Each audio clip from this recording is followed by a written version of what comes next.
Məsələn, Yugoslaviya dağıldı, Sovet İttifaqı dağılan kimi. Yugoslaviyada 5 müstəqil dövlət yarandı.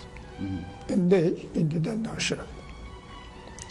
O cümlədən Sloveniyada müstəqil oldu, Xorvatiyada müstəqil oldu. Çernogoriyada. Xorvatlardan 250 min adamı Serblər qovub çıxartdılar.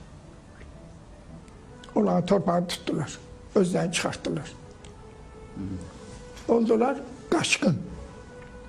Nə qardılar Xorvatlar?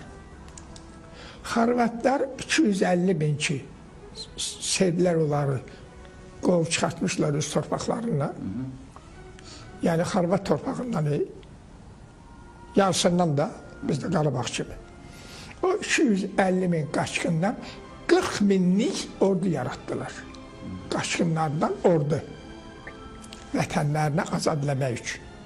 60 min də Xorvatlar işğal olmamış rayonlarda bizim kimi. 100 binlik bir ordu yaratdılar. Bütün var yoxlarını verdilər. 800 tank aldılar, 100 dənə təyyarə aldılar. 3 günün içərisində Serbləri vətənlərindən qovub çıxartdılar, torpaqlarını azad elədilər. Qardaş, təzədən danışıram. İndi bizdə ki 1 milyon qaçqın demirik, 1 milyon qaçqından ən azı 100 binlik ordu yaratmaq olar. Bildi. Bu 1 milyonun içərisində 100 min kişi yox idi ki, əlində silah. Təşkilliyə yox idi.